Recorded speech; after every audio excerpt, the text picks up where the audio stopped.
Orang kalau sudah menjamin orang lain, kalau sudah terjadi akad jaminan, itu tidak boleh rujuk, tidak boleh menarik kembali jaminannya. Misal, aku menjamin si fulan, saya jamin utangnya. Berapa utangnya? Utangnya 100 juta. Saya jamin utangnya kada masalah. Iya. Pas esoknya memikir, banyak juga 100 juta ini yang jamin. Kemudian besoknya menelepon, kada jadi aku menjaminkan, kada boleh. Anda kalau sudah menjamin, sudah tidak bisa Anda tarik kembali. Ya, ini bahaya. Maka jangan mudah jadi penjamin.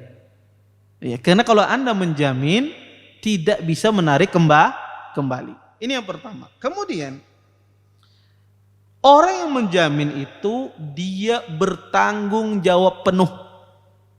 Ya. Dia bertanggung jawab penuh. Kalau seandainya orang itu tidak bisa bayar, Anda yang membayarnya. Ya. Maka kewajiban Anda tidak akan lepas sampai orang itu membayar utangnya. Orangnya meninggal, kamu yang bayar. Maka jangan mudah-mudah ya. Pinjami aja utangnya manja, aku nanti yang jaminakannya. Pas ditagih, kada bayar kan ya, kada tahu aku kayak itu. Ya. Ya. Maka orang yang menjamin ini dia bertanggung jawab penuh. Kalau orang itu tidak bisa bayar, Anda yang bayar. Ya.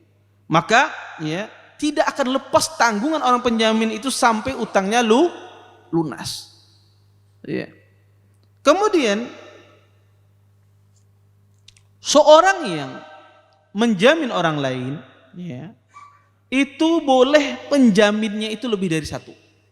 Contoh misalnya dia mau kredit mobil di koperasi misalnya. Kemudian koperasi minta ya harus ada penjaminnya. Siapa penjaminnya? Kata orang saya datangkan satu ustadz. Enggak, kata koperasinya saya minta 3 ustadz yang menjaminkan. Ya, karena kalau ustadz ini anak kira kere, ustadz ini gak ada bisi uangnya. Kalau ustadz ini mungkin punya. Saya minta 3 penjaminnya. Ya 3 ustadz. Akhirnya ustadz fulan menjaminkan. Taib. Masing-masing ustadz ini bersepakat. Ini harga mobil ini 200 juta. Aku 100 juta yang menanggungnya. Kemudian ustadz yang satu, aku 50 juta, ikan 50 juta. Taib. Totalnya 200 juta. Bertiga menjaminkan untuk ikhwan ini. Ini ikhwan yang luar biasa ini. Ya. Taib. Dijaminkan.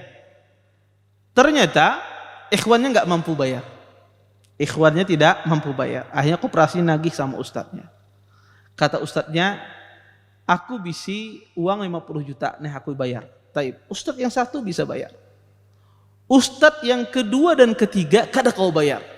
Ya aku aja membelikan susu anak aja pas-pasan, kayak apa nak membayar utangnya. Ya, kada kau aja koperasi. Taib.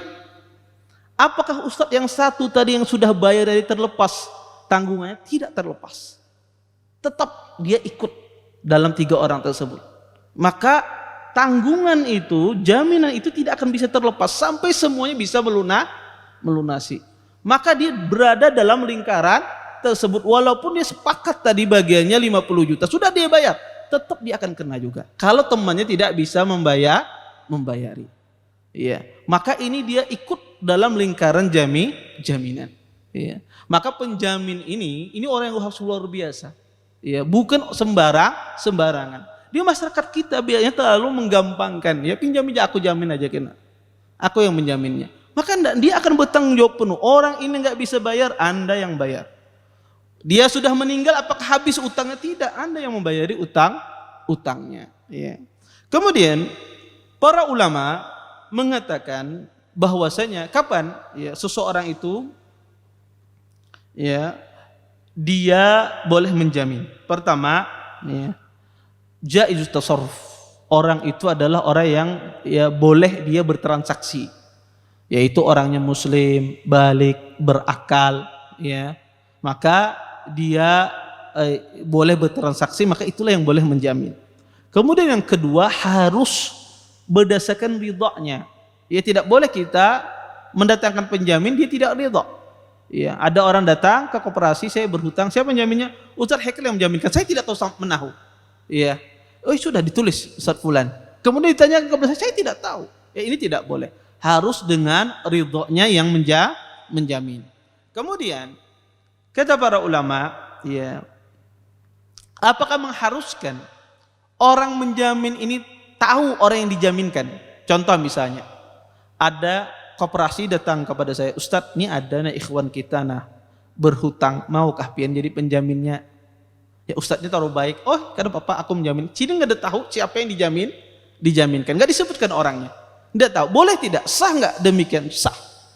Tidak mengapa, karena tidak mengharuskan penjamin ini tahu siapa yang dijaminkan.